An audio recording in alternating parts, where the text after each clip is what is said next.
de su vida, ¿usted a qué le da valor? Si usted en este momento yo le dijera, ¿qué valora en este momento usted en su vida?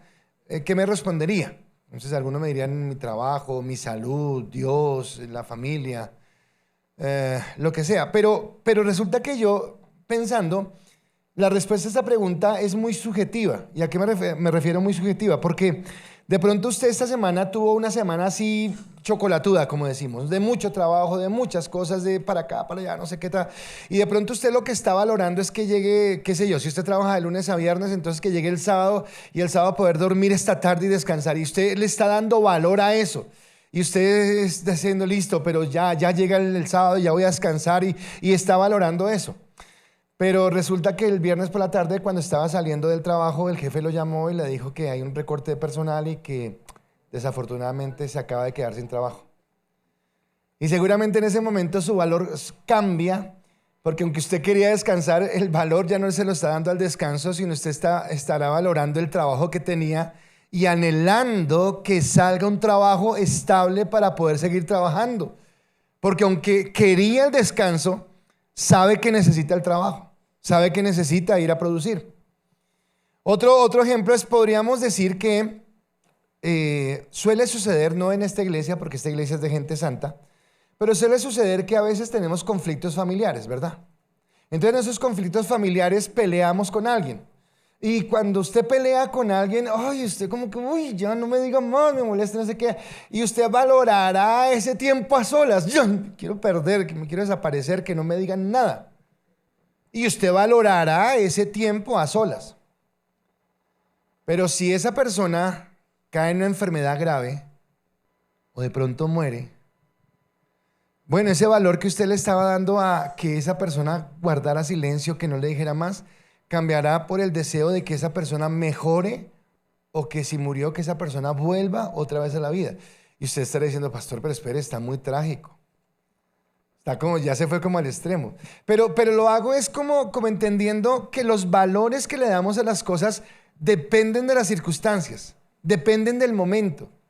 Que no puedo decir, este es mi valor siempre. No. Depende de la circunstancia que esté viviendo. Entonces valoraré algo más que otra cosa en un momento determinado de mi vida. Ahora, entonces quiere decir que esto relativo depende del momento, pero quisiera continuar con las preguntas y ahora estas preguntas van a ser más a nivel espiritual. Y acá sí creo que son más trascendentes.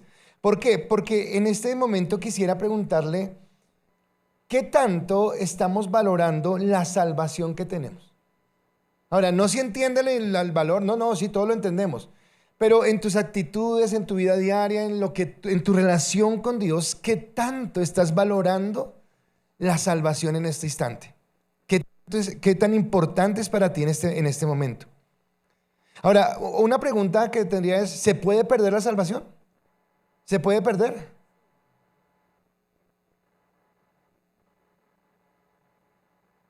¿Se puede perder la salvación? No, sí. Ok, no se puede perder la salvación, listo. Pero ¿y si se pudiera perder? ¿Qué tal que la perdiéramos? ¿La valoraría de igual manera si la pudiera perder como la está valorando hoy, donde sabe que no se pierde? ¿Tendría el mismo impacto esa salvación? Y acá es donde quiero iniciar esto para darle el título a mi mensaje, y es: nada en este mundo iguala su salvación. Nada en este mundo iguala su salvación. No quiero preguntarle qué opina del título, sino quiero preguntarle si usted está de acuerdo conmigo en esa afirmación. ¿Está de acuerdo con esa afirmación, sí o no? Nada en este mundo se iguala o se compara con su salvación. Si usted está de acuerdo con esa afirmación que yo estoy dando, lo que estamos diciendo es que no hay nada en este mundo que sea tan importante, tan grande y tan glorioso para nuestra vida como la salvación que Cristo nos ha dado. ¿Estamos de acuerdo? Listo, ok. Si eso es la verdad, entonces vamos a empezar a desarrollar nuestro tema, porque aunque la salvación la recibimos por gracia, porque no hicimos nada para merecerla, aunque fue un regalo que Dios nos otorga, la forma en la que nosotros le mostramos a Dios nuestra gratitud por esa salvación La manera como le decimos a Dios gracias porque entendemos que no la merecíamos, pero tú no la diste, no es solamente con palabras, sino la forma en la que demostramos nuestra gratitud es a través de una vida en santidad para Él. El apóstol Pablo escribió en la carta a los Gálatas capítulo 5, versículo 16 al 18, dice, voy a leer todos los textos hoy de la palabra de Dios para todos, la versión, dice, por esto les doy este consejo. Dejen que el Espíritu guíe su vida y no complazcan los deseos perversos de su naturaleza carnal. Nuestra naturaleza carnal desea lo que está en contra del Espíritu y el Espíritu desea lo que está en contra de la naturaleza carnal. Los dos se oponen. Por eso resulta que ustedes no están haciendo lo que realmente quieren, pero si se dejan guiar por el Espíritu, quedarán libres de la ley, es lo que está diciendo. Entonces todos enfrentamos situaciones en donde aunque nosotros valoramos la salvación y estamos de acuerdo que no hay nada más grande que la salvación, muchas veces tomamos decisiones o tomamos actitudes o hacemos cosas que dan a entender que le damos más valor a cosas de este mundo, a cosas de nuestra naturaleza pecaminosa que realmente a la salvación. Ahora, por acá escuché a alguien que había dicho, creo que fue Alexandra, que hemos nacido de nuevo. Bueno, si hemos nacido de nuevo, el nuevo nacimiento, el Espíritu Santo en nuestra vida hará que nos sintamos como contristados, como redarguidos, como confrontados cuando hemos fallado. Y el sentir que estamos separándonos de Dios, el sentir que estamos rompiendo nuestra comunión con Dios, hará que nos arrepentamos y que valoremos tanto nuevamente la salvación, que volvamos otra vez a la comunión con Él, que nos apartemos del pecado y que caminemos en lo que Dios quiere. A eso es lo que estoy hablando. Pero cuando hablamos de una vida de devoción, de una vida de santidad, yo quiero como que hacer un énfasis acá pequeño antes de continuar. Y es que nosotros deberíamos ser intencionales en vivir en santidad. Porque si yo le pregunto a usted si la santidad es importante, yo sé que la respuesta va a ser obvia. Sí, es importante. O sea, ninguno de nosotros tiene ningún conflicto en entender el concepto de lo que es la santidad. La pregunta es, ¿vivimos en santidad constantemente? Y bueno, no vivimos en santidad constantemente porque tenemos una naturaleza pecaminosa con la que luchamos constantemente. Pero entonces la pregunta no es si vivimos, sino ¿nos esforzamos? O sea, yo soy consciente de la necesidad. En el grupo de tanto Emparejados como en Harvest terminamos un ciclo que para mí fue muy especial. Y ayer en uno de los puntos que tocábamos en este tema, que ayer estábamos hablando de cómo la iglesia es un faro en medio de la oscuridad y cómo estamos llamados realmente a colocar como mostrar la luz de Cristo. Había un pensamiento de un teólogo que decía que a veces nosotros nos conformamos con la mitad de la tarea.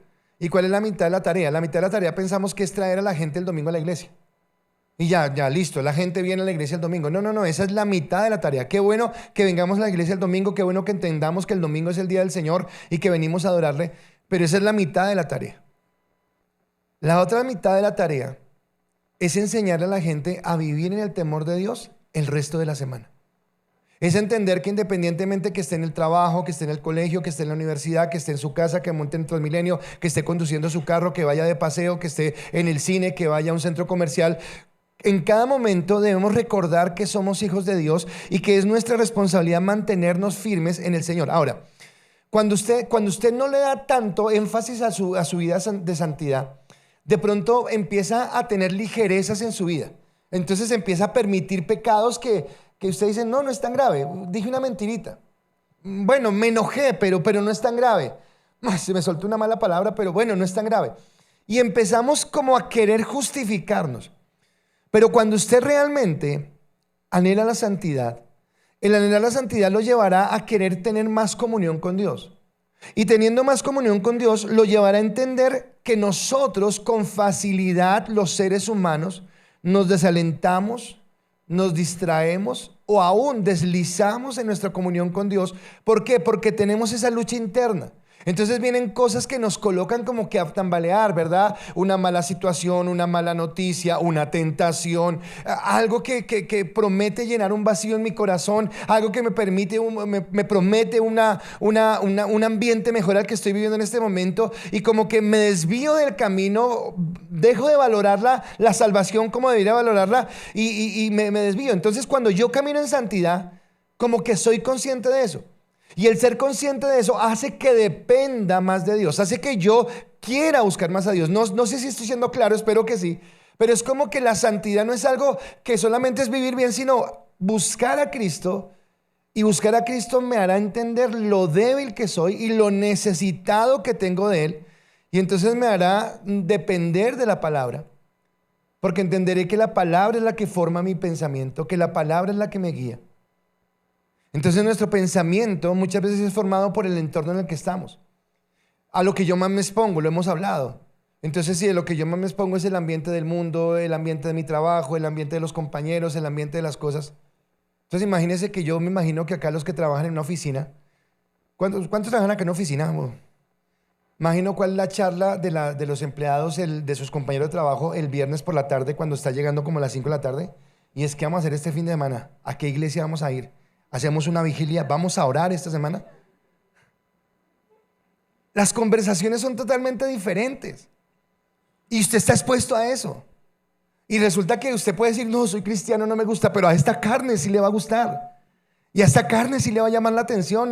Y usted como que no, ¿a dónde es que van a ir?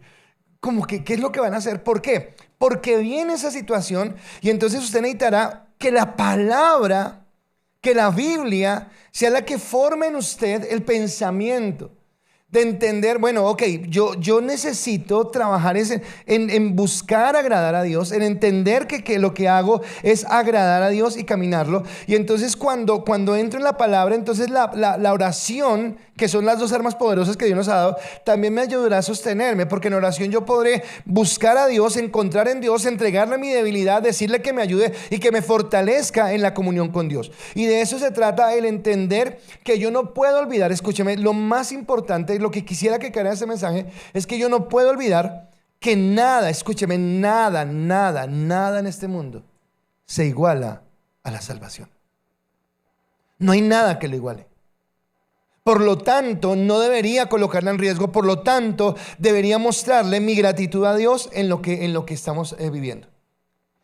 El autor de Hebreos continúa diciendo, y ya llegamos al capítulo número 2, y voy a leer los primeros versículos, y dice el autor de Hebreos: por eso, leo despacio para que lo entienda, por eso debemos prestar más atención al mensaje que hemos escuchado, para que no estemos a la deriva. Recuerden que Dios confirmó la enseñanza que dio por medio de los ángeles, y que la gente fue castigada cada vez que la desobedecía. Entonces, ¿cómo escaparemos del castigo si despreciamos ahora la gran salvación que hemos recibido? El Señor la anunció primero, y luego los que la escucharon de Él nos confirmaron que era verdad. Dios también la confirmó utilizando señales, maravillas, diferentes milagros y dones que distribuyó según su voluntad por medio del Espíritu Santo.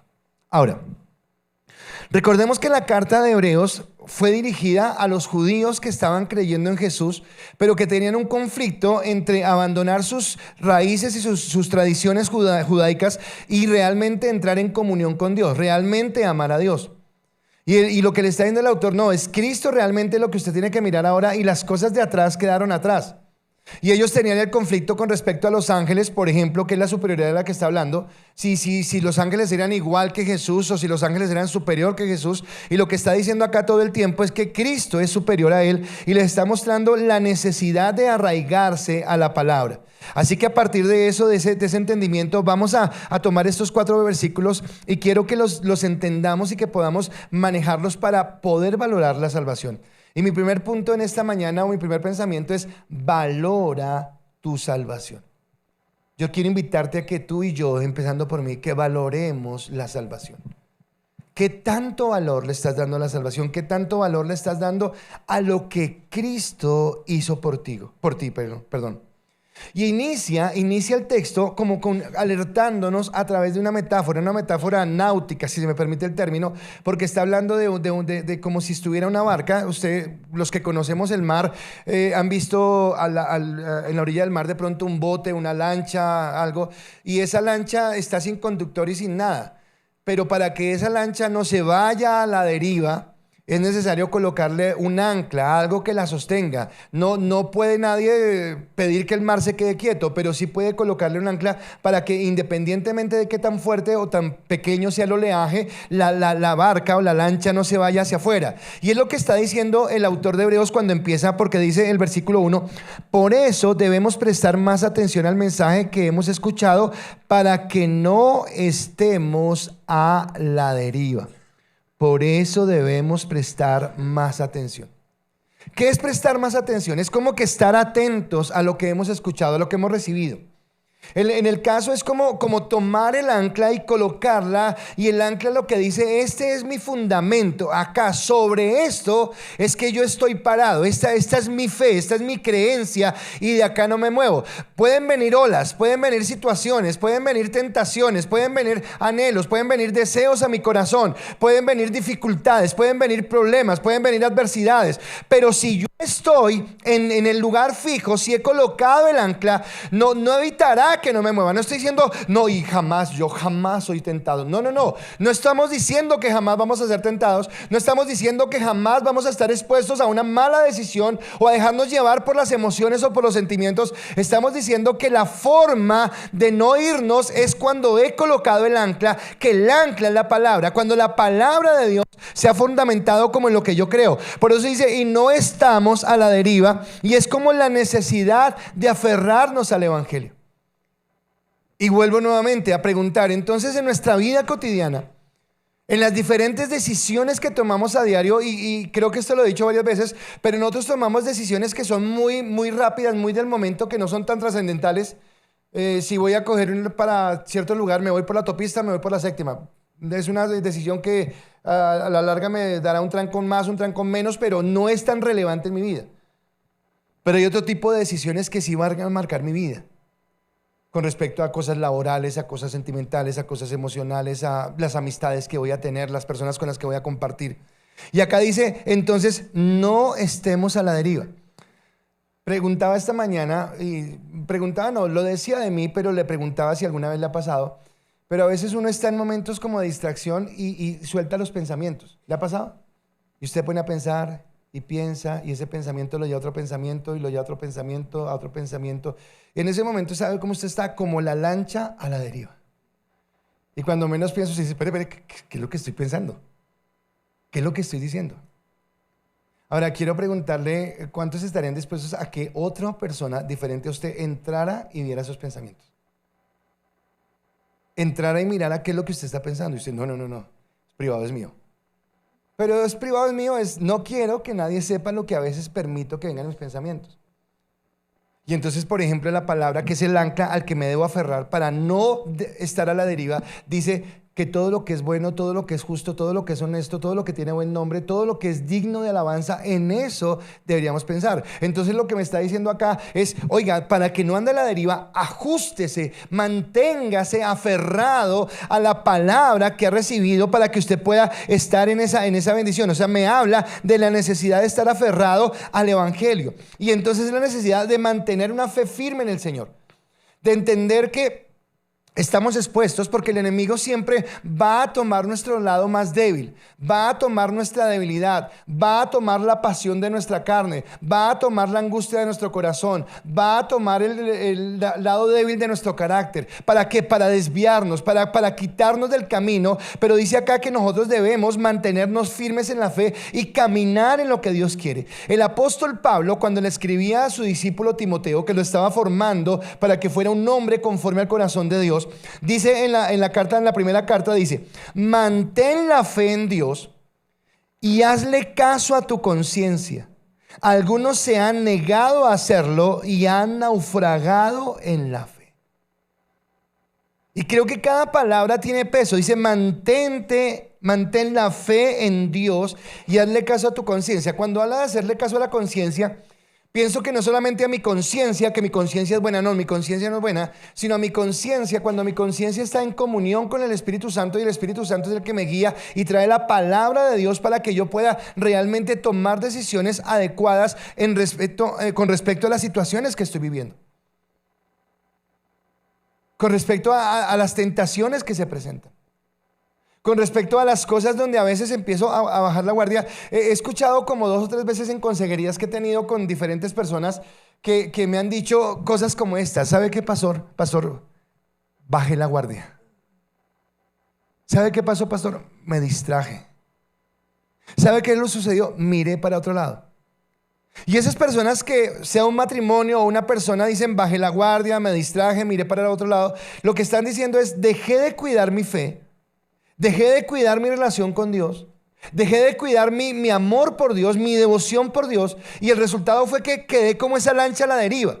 Entonces, sin darme cuenta, fue algo que no se sintió, sino poco a poco el oleaje lo fue llevando, y cuando me di cuenta estaba tan lejos de donde debía estar.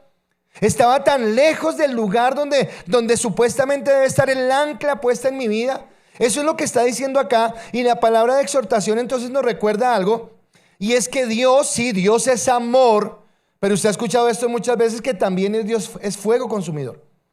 Uno de los graves peligros, y estando otra vez en los grupos que le estoy contando en la serie que terminamos, que me pareció espectacular, hablábamos acerca... Espere porque me olvidó qué iba a decir.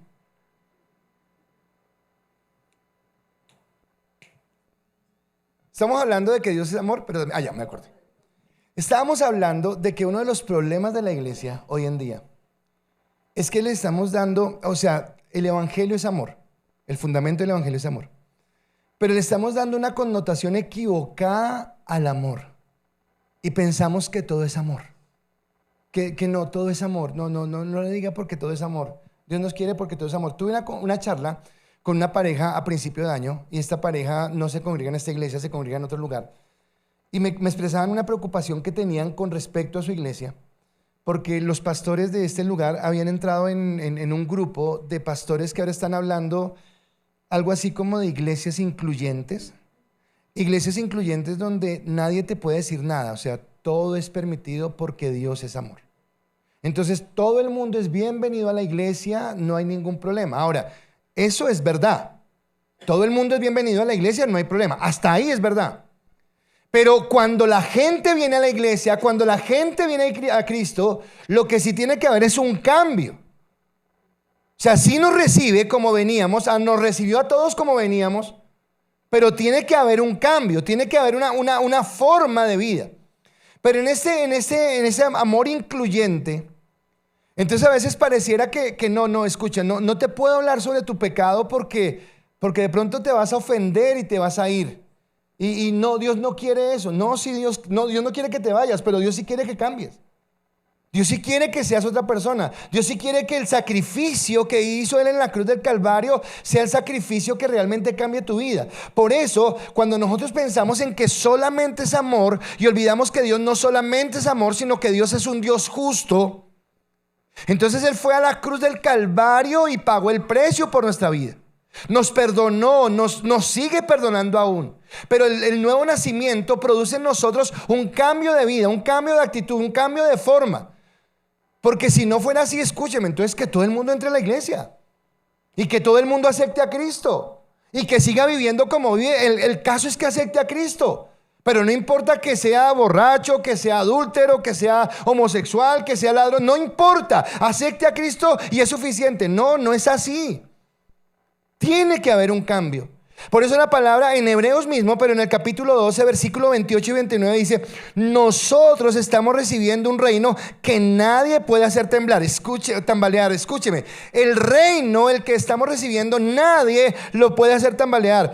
Por eso seamos agradecidos y adoremos a Dios de manera que a Él le agrada.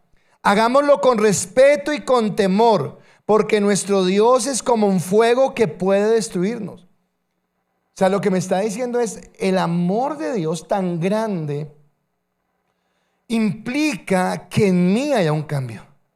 Implica que en mí hay un cambio de mentalidad, un cambio de actitud y un cambio de forma. Necesariamente el mostrar que he nacido de nuevo muestra un cambio en mi vida, muestra un pensamiento en mi vida, porque Él ha venido a transformar, ha venido a cambiar a través del nuevo nacimiento. Así que nada en este mundo se iguala a su salvación. Y mi pregunta entonces en esta mañana es si la cuidas. Ahora, cuando yo digo la cuidas, y ya la voy a aclarar más, pero lo voy a colocar acá algo, es como si yo estuviera pensando que voy a perderla. Pero voy a decirle, no encontré un mejor ejemplo esta mañana y lo coloqué de esta manera. Ni yo estoy pensando en divorciarme, ni creo que mi esposa esté pensando en el divorcio. Pero el hecho de que mi esposa no esté pensando en divorciarse de mí, no quiere decir que yo no la cuide. Porque si la amo, la manera de mostrarle que la amo, ¿cómo es? Cuidándola. Yo no puedo, no, ya está asegurada. China para la casa, me voy a jugar billar con mis amigos. Esta noche no llego. No, espere. Yo no estoy pensando en que voy a perder mi matrimonio, pero el hecho de que no piense que voy a perder mi matrimonio no implica que no cuide mi matrimonio. Yo no estoy pensando que voy a perder la salvación. Pero el hecho de que yo no vaya a perder la salvación no implica que yo no cuide y que yo no valore la salvación que Dios me dio. Porque aquí es donde le estoy diciendo el valor que le damos. ¿Realmente estamos valorando lo que Cristo hizo por nosotros? Mi segundo pensamiento es: el mensaje de la gracia es superior al mensaje de la ley. El mensaje de la gracia es superior al mensaje de la ley. Sabemos, porque ya lo hemos hablado muchas veces, y creo que para ustedes es claro, que nadie por la ley es salvo. O sea, ninguno de nosotros puede alcanzar la salvación a través de la ley. Porque si así fuera, Cristo no hubiera necesitado venir a la tierra. Simplemente yo hubiera mirado los mandamientos y hubiera hecho listo, lo cumplí todo. Pero sabemos que hay una naturaleza pecaminosa que nos lleva a ir en contra de eso que Dios quiere que nosotros vivamos. Pero entonces ahora les hago una pregunta. El hecho que entendamos que por la ley nadie es salvo y que nosotros hayamos alcanzado la salvación por la gracia, esa realidad hace que la gracia tenga un mayor o un menor valor. ¿La gracia tiene mayor valor o menor valor que la ley? Mayor valor, porque lo que fue imposible para la ley nos es posible a nosotros a través de ¿qué? De la gracia. Por eso, y ahora presten atención a esto, porque el autor de Hebreos, y vuelvo a decir, lo leo despacio para que lo entendamos, dice el versículo 2 y 3 del capítulo 2. Recuerden que Dios confirmó la enseñanza que dio por medio de los ángeles y que a la gente fue castigada cada vez que la desobedecía. Entonces, ¿cómo escaparemos del castigo si despreciamos ahora la gran salvación que hemos recibido? El Señor la anunció primero y luego los que escucharon de Él nos confirmaron que era verdad. ¿Qué está haciendo el autor de Hebreos? Está haciendo un paralelo y está diciendo: vea, señores, si Dios castigó a las personas que infringieron la ley y el castigo a los que infringieron la ley fue severo, ¿cuánto más creemos que recibirán como castigo a aquellos que desprecien la gracia? Es lo que está diciendo en ese sentido. Y acá yo quisiera recordarles algo que hablamos cuando estábamos en la carta a los Romanos. En realidad, nosotros vamos a ser salvos porque lo que Dios nos va a preguntar nos va a preguntar es un decir, porque Él ya lo sabe de antemano, pero lo que Él va a mirar cuando nosotros lleguemos a su presencia es: ¿qué hicimos nosotros con el nombre de Cristo? Entonces, como yo acepté el nombre de Cristo, el hecho de que yo haya aceptado el nombre de Cristo, Colosenses capítulo 2 versículo 14 dice que entonces el acta de decretos que era contraria fue clavada en la cruz del Calvario, y entonces el Señor va a decir: ok, listo, aceptaste a Cristo, bienvenido, sigue a mi reino. Pero llega otra persona que no aceptó el nombre de Cristo, y el hecho de que no acepte el nombre de Cristo es que, ok, listo, entonces tú no vienes por el mérito de Cristo, sino tú vienes por tus méritos. Ahora sí saquemos la ley y miremos lo que sucedió en tu vida. Sabemos de antemano que va a ser condenado, pero en realidad la condenación no es tanto por sus pecados, sino su condenación fue por no haber aceptado la salvación que Dios le dio. Por no haber aceptado el nombre de Cristo, por no haber aceptado lo que el Señor le entrega. Entonces dice que, por ejemplo, la ley fue entregada por los ángeles. No, pero pastor, eso fue a Moisés. Sí, claro, a Moisés, pero fue a través de los ángeles. Eso lo dice Deuteronomio 33, pero no voy a dejarlo allá, sino si usted va al libro de los Hechos, en el discurso de Esteban, cuando Esteban está en su predicación, está hablándole, él en algún momento a estos judíos que están endurecidos en su corazón, que lo están apedreando por ser un seguidor de Cristo, él les dice lo siguiente. Hechos capítulo 7, versículo 53. Ustedes recibieron la ley de Dios por medio de ángeles, pero no la obedecen. Le está diciendo, señores, ustedes vienen a recriminarme a mí porque estoy aceptando el nombre de Cristo, y ustedes que recibieron de los ángeles la ley tampoco la obedecen. Entonces, ¿quién está en lo correcto? ¿Quién está haciendo las cosas bien? ¿Quién está haciendo realmente lo que Dios quiere que se haga? Y en ese contexto nos da a entender que los judíos voluntaria e intencionalmente se fueron en contra de la ley, desobedecieron la ley. Y por desobedecer la ley, esto trajo juicio sobre ellos. Entonces toda la gente que se pegó a la ley, que tomó la ley como la forma de acercarse a Dios, lo que encuentra al final de sus días es condenación. Lo que encuentra al final de sus días es que no alcanza a cumplirla, porque la ley es perfecta y ninguno de nosotros alcanza a ser perfecto conforme a la ley. Ahora, cuando empezamos la carta a los Hebreos, el autor de Hebreos empezó diciendo en otros tiempos y en los tiempos postreros. Cuando hablaba de otros tiempos, que hablaba acerca de los libros del Antiguo Testamento, me está hablando de la ley. Dice, en aquellos tiempos nos habló por la ley y la ley fracasó. Pero ahora, en los posteros tiempos, o sea, los tiempos que estamos viviendo, nos está hablando a través del Hijo.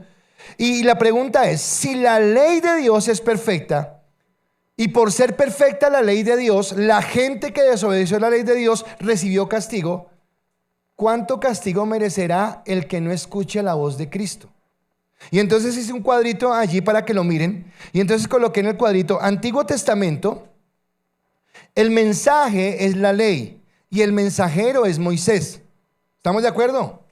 En el Nuevo Testamento el mensaje es la gracia y el mensajero es Cristo. ¿Estamos de acuerdo? Los dos requieren sujeción. Los dos están pidiendo que yo me sujete. Pero ahora quiero preguntarle, de acuerdo a lo que nos está diciendo Hebreos, ¿cuál de los dos pactos es mayor? ¿El pacto del Antiguo Testamento o el pacto del Nuevo Testamento? ¿Cuál es mayor? El Nuevo Testamento, ¿listo? Ahora, si por un pacto inferior como el de la ley, la gente recibió condenación por no cumplirlo, ¿qué condenación merecerá el que se desvía de un pacto mayor como el de la gracia? Eso es lo que está diciendo. Ojo, porque es mayor la condenación. Porque el mensaje y el mensajero son superiores a lo que en el Antiguo Testamento se había dado. Por esta razón, será mayor el castigo. Escúcheme, mayor el castigo al que ignore y desobedezca el mensaje del evangelio. Pero al fin, ¿qué, pastor? Entonces perdemos la salvación. Es lo que está diciendo. Vamos a Mateo.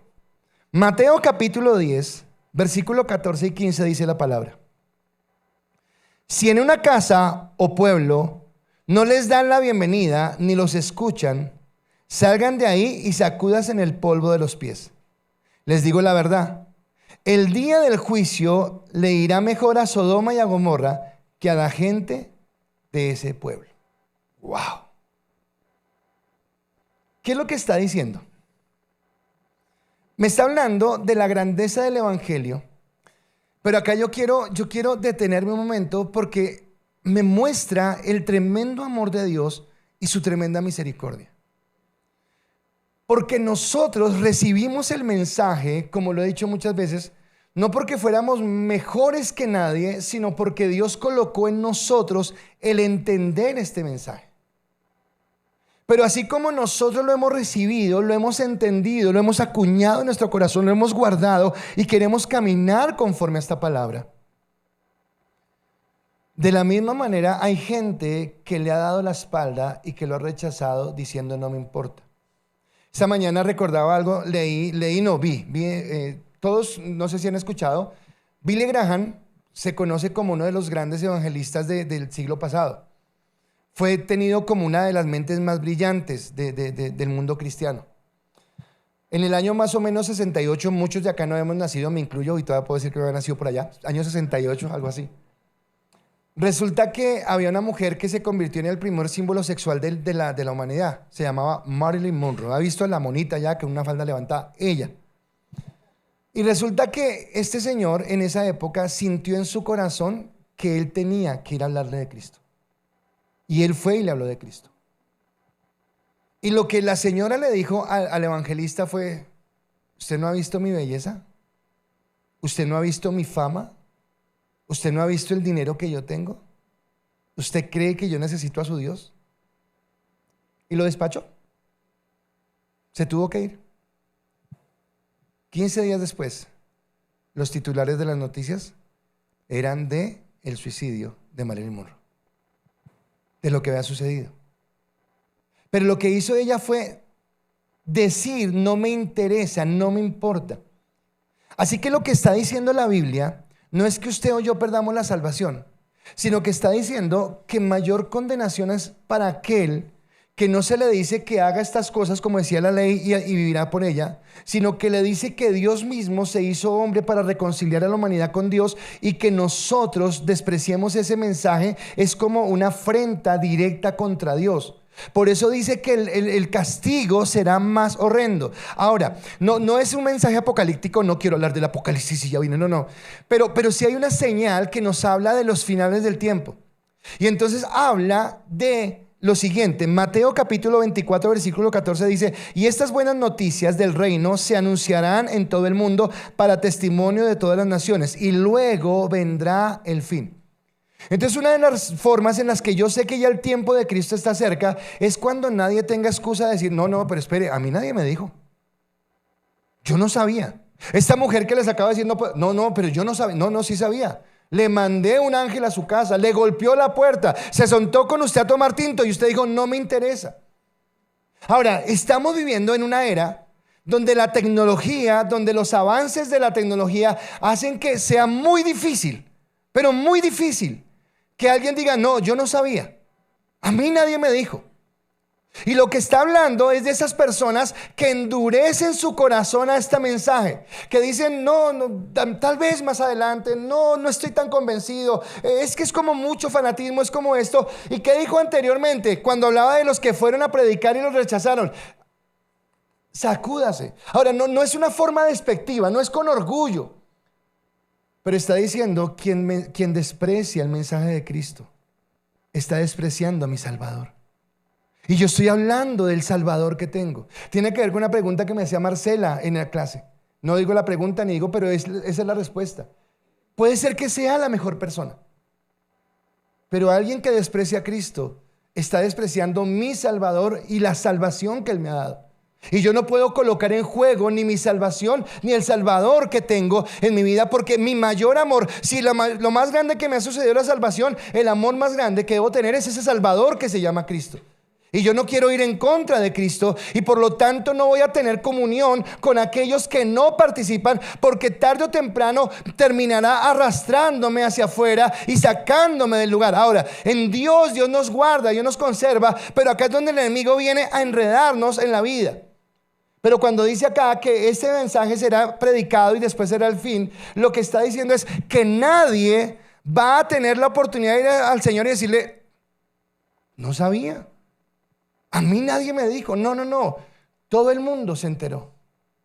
Estábamos otra vez en el grupo de influencia, y Catalina nos hablaba de un libro que está leyendo de unos misioneros, y me impactó cómo lo contó, porque Víctor me corrige si estoy diciéndolo mal, pero así fue como yo lo entendí, que había un grupo de cristianos en una aldea, y que era una aldea muy apartada, o sea, muy lejos de la civilización. Obviamente el que estuviera tan lejos de la civilización había hecho que ellos conservaran el evangelio, que estuvieran firmes en sus bases, que nada los distrajera de lo que estaba sucediendo. Resulta que por fortuna de Dios llegaron unos misioneros a ese lugar a predicar el evangelio. Bueno, y los misioneros predicaron y todo.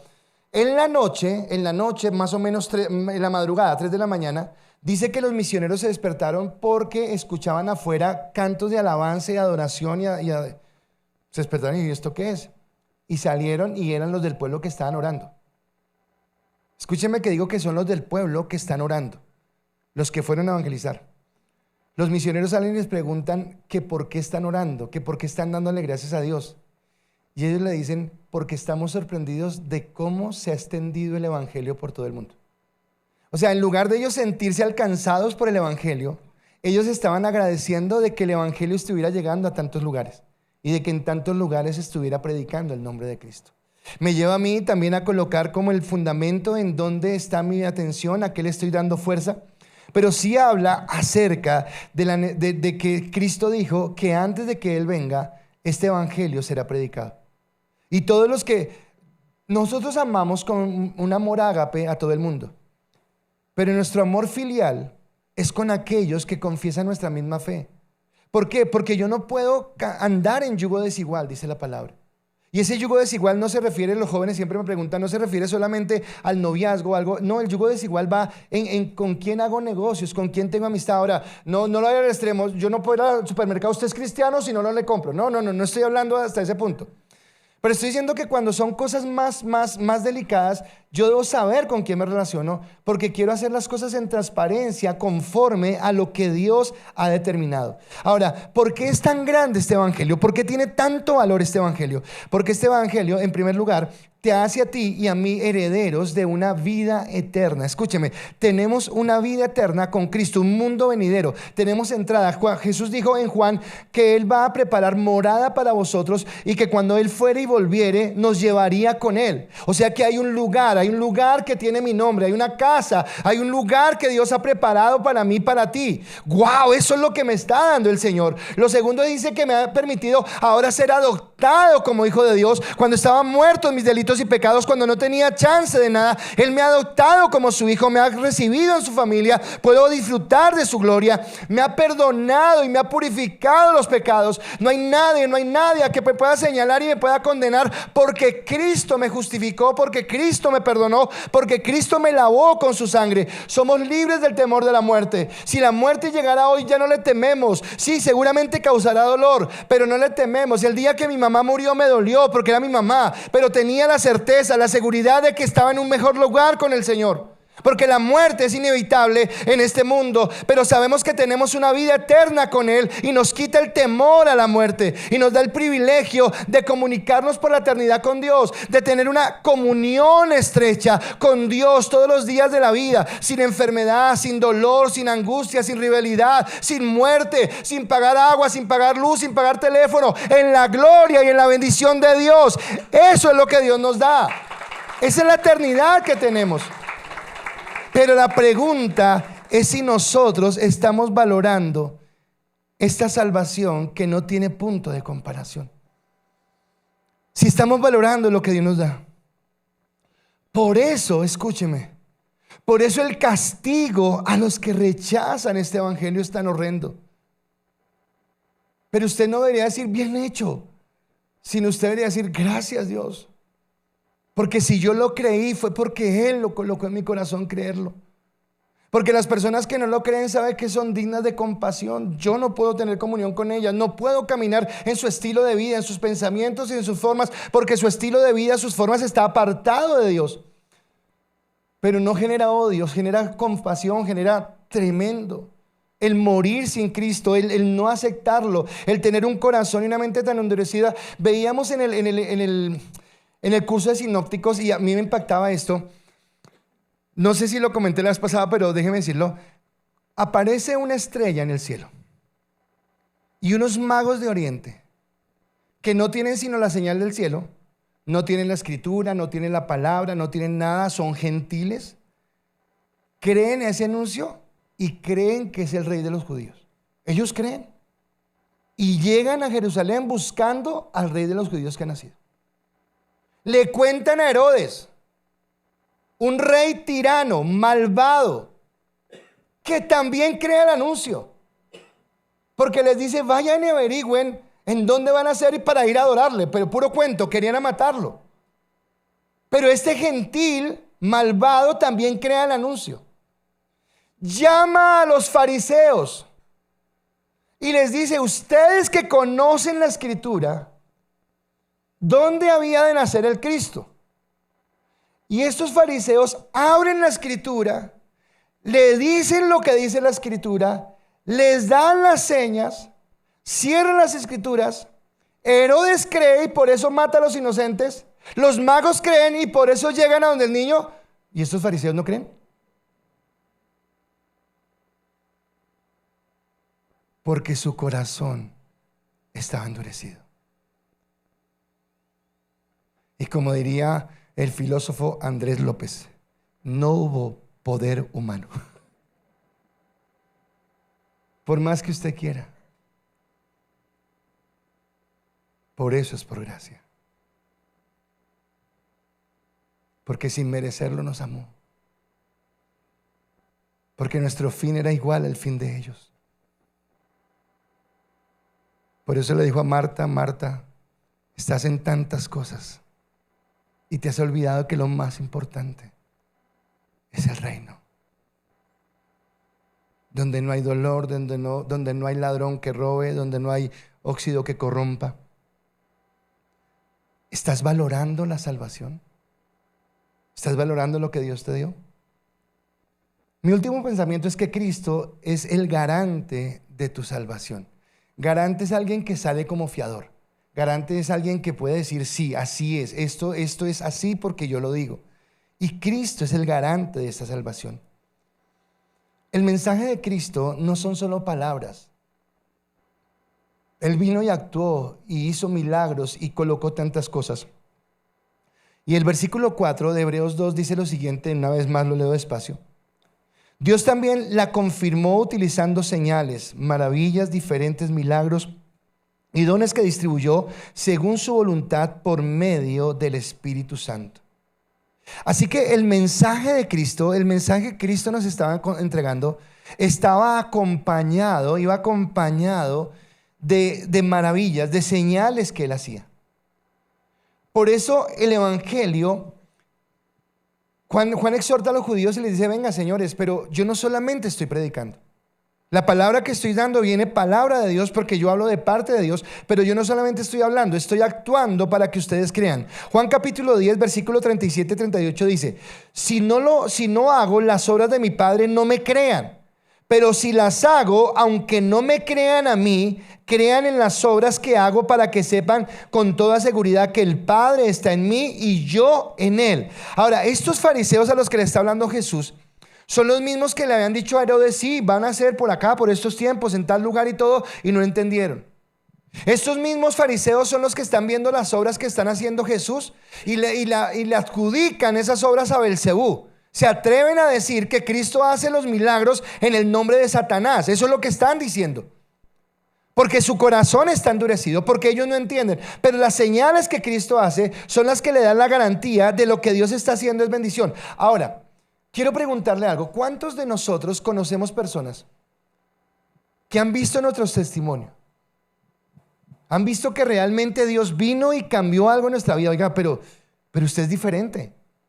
Actúa, piensa, reacciona diferente, su temperamento, su carácter, la forma en la que vivía antes, usted cambió. Pero más allá de la admiración no hay nada. Porque cuando tú le dices, fue Cristo, ay, no, eso le funciona a usted, a mí no. Y es rechazar el mensaje. Es rechazar la palabra.